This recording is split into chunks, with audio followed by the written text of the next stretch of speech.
Hello, welcome back to the channel. Today we're going to continue on in our study of the book of Daniel. So if you will, please join me at Daniel chapter 8, verse 1, where we read, "In the third year of the reign of King Belshazzar, a vision appeared unto me, even unto me Daniel, after that which appeared unto me at first. And I saw in a vision, and it came to pass, when I saw that I was at Shushan, in the palace which is in the province of Elam, and I saw a vision, and I was by the river Ulai. Then I lifted up mine eyes and saw, and behold, there stood before the river a ram which had two horns, and the two horns were high, but one was higher than the other, and the higher came up last. I saw the ram pushing westward and southward, so that no beast might stand before him, neither was there any that could deliver out of his hand, but he did according to his will and became great." Now, in chapter 2, God gave Daniel the whole view of Gentile history, from the time of Babylon to the end times. Here, God zeroes in on the middle section, meaning the arms, shoulders, and torso of that statue that Nebuchadnezzar set up and demanded that people worship, that we've already looked at.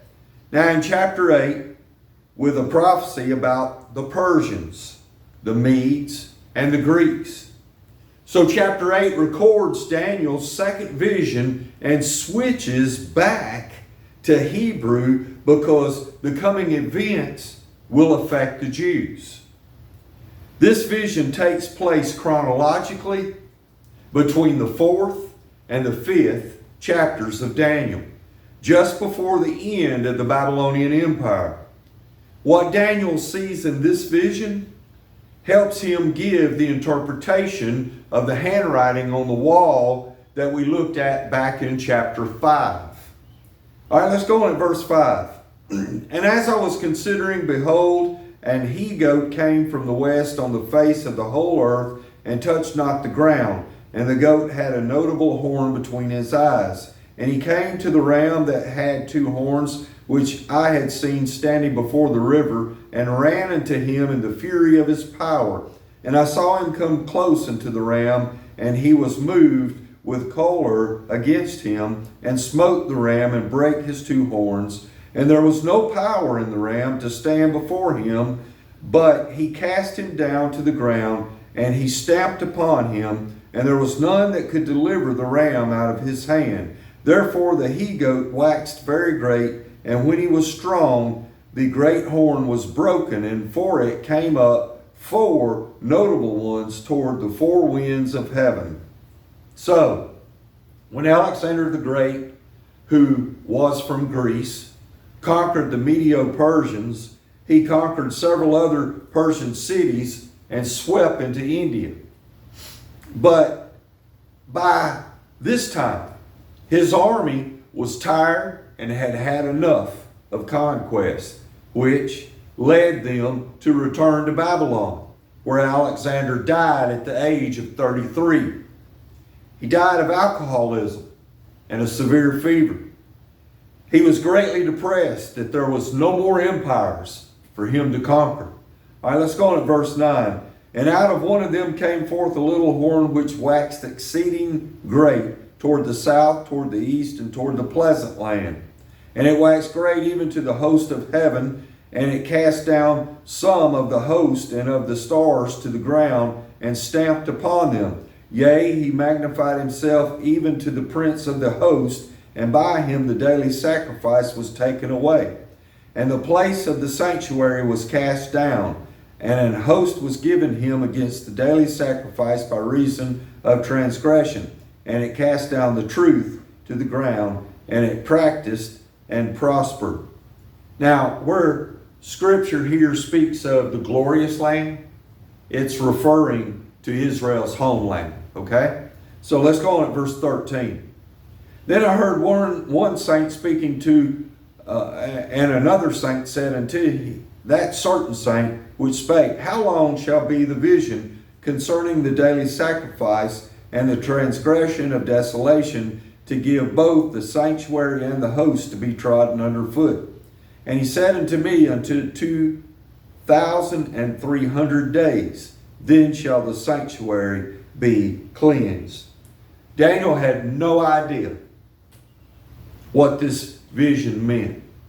So God sent Gabriel, the angel that Gabriel uses to, or God uses rather, to send to an individual with a specific message from God. So God sends Gabriel to Daniel, and Gabriel gives Daniel the meaning of this vision. Let's go on there at verse 15. And it came to pass when even I, Daniel, had seen the vision and sought for the meaning, then behold, there stood before me as the appearance of a man, Gabriel. And I heard a man's voice between the banks of Ulai, which called and said, Gabriel, make this man to understand the vision. Now, to fall on one's face was a common response by a prophet to a vision from God. All right, let's go on to verse 17. So he came near where I stood, and when he came, I was afraid and fell upon my face. But he said unto me, Understand, O son of man, for at the time of the end shall be the vision. Now as he was speaking with me, I was in deep sleep on my face toward the ground, but he touched me and set me upright. And he said, Behold, I will make thee know what shall be in the last end of the indignation. For at the time appointed the end shall be. The ram which thou sawest having two horns are the kings of Media and Persia. So the ram with two horns is symbolic of Media and Persia. Now after the Babylonian Empire fell, the Medes were joined by the Persians. The Persian Empire took over the entire Media Empire, as the biblical prophecy said they would. Now the large horn symbolizes Alexander the Great. Let's go on to verse 21. And the rough goat is the king of Grecia, and the great horn that is between his eyes is the first king. Now that being broken, whereas four stood upon it, 4 kingdoms shall stand up out of the nation, but not in his power. So the goat symbolizes the kingdom of Greece, which was ruled by Alexander the Great, who conquered the whole world of the ancient days in 12 years. All right, let's go on to verse 23.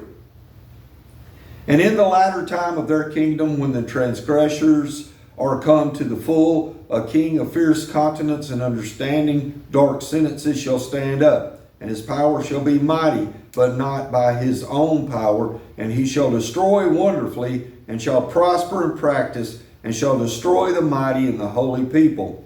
And through his policy also he shall cause craft to prosper in his hand, and he shall magnify himself in his heart, and by peace shall destroy many. He shall also stand up against the prince of princes, but he shall be broken without hand. And the vision of the evening and the morning which was told is true. Wherefore shut thou up the vision, for it shall be for many days. And I, Daniel, fainted and was sick certain days. Afterward I rose up and did the king's business, and I was astonished at the vision, but none understood it. So at this point, the vision skips ahead to where the little horn grew exceedingly great. The prophecy was fulfilled by Antiochus Epiphanes. The characteristics of Alexander and Antiochus merged together with fierce features. The Antichrist will make his appearance at the end of time. So this brings us to the end of chapter 8. I hope you've gotten something of value and a blessing from this study. And I pray that you'll join me as we continue on in the next video. Appreciate you so much. Have a great day. Take care now.